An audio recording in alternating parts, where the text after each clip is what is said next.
Fala minha galera, beleza? Eu sou Fabrício Dutra, professor de língua portuguesa e estou aqui para falar de uma dica muito importante voltada para a banca CESP, um assunto que costuma dar aquela aterrorizada nos candidatos. Partícula C. A partícula C, ela será pronome reflexivo ou pronome recíproco, o CESP gosta muito disso, em algumas situações gramaticais que você precisa saber. Primeiro, para ser pronome reflexivo ou pronome recíproco, não pode a partícula C estar ligada a um verbo que não tem a figura do agente. Por quê? Nesses casos, pessoal, a partícula C, ela funciona para mostrar para você que o sujeito é o cara que pratica a ação e ao mesmo tempo sofre. Então, se o verbo está ligado à partícula C, se tem a partícula C ligada ao verbo e não existe a figura do agente, comprou-se a casa, não tem a menor chance de ser reflexivo. Como assim? Comprou-se a casa está praticando a ação de comprar e sofrendo? Não. Então, o primeiro requisito é ter a figura de um agente expressa lá na frase. Combinado? Beleza, viu isso? Observe o seguinte. Quando a partícula C está ligada a um verbo que possui a figura do agente, você vai ficar em dúvida natural entre pronome reflexivo barra recíproco, depois eu falo a diferença, e parte integrante do verbo. Porém, cara, a parte integrante do verbo, ela só acontece com os verbos pronominais. São verbos que têm a partícula C na sua estrutura, na sua conjugação, no seu paradigma da conjugação. Por exemplo, o verbo arrepender-se não existe sem a partícula C. O verbo comportar-se até existe sem a partícula C, mas significa outra coisa. Comportar significa ter a capacidade de suportar, né? Comporta 200 pessoas. O comportar-se, por sua vez, ele tem noção de comportamento.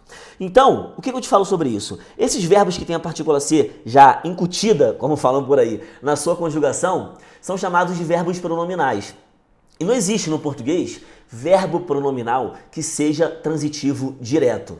Só transitivo indireto, intransitivo e verbo de ligação. Então, como é que você vai diferenciar a partícula C reflexiva da partícula C parte integrante do verbo? Pela transitividade do verbo, cara. Por exemplo, a criança machucou-se com a caneta, né? Para ser um pouquinho menos doloroso para ela. Machucou com a caneta. Pim, fez uma... A criança machucou-se com a caneta. Repara a partícula C ligada ao verbo machucar. Você sabe quem praticou a ação, a criança. Você sabe. E olha o verbo machucar sendo transitivo direto.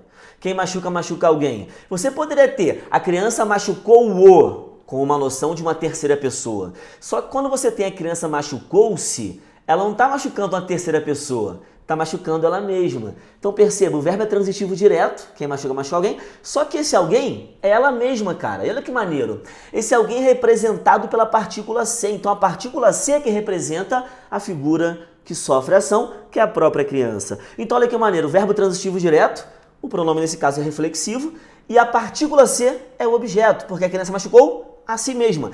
Quem representa o a si mesmo é o C. Percebeu? Você pode botar um outro pronome oblíquo átono, o a, né? Machucou o a, machucou o, mas aí estaria apontando para uma terceira pessoa. Se eu quero trazer a noção de que a criança machucou ela mesma, eu vou usar a partícula C. E o que seria o pronome recíproco, né? Quando você fala assim, ó, os namorados abraçaram-se de saudade, não tem a noção, quem abraça, abraça alguém. Eles abraçaram? Eles, beleza? Só que não tem a noção de abraçar a si mesmo. É um abraçando o outro. Então perceba, o verbo é transitivo direto, você sabe quem praticou a ação e sabe quem sofreu a ação de ser abraçado. Então a partícula C nesse caso representa o cara que sofre a ação, beleza? Chamado muito pelo CESP de recíproco, reciprocidade, pronome recíproco, beleza?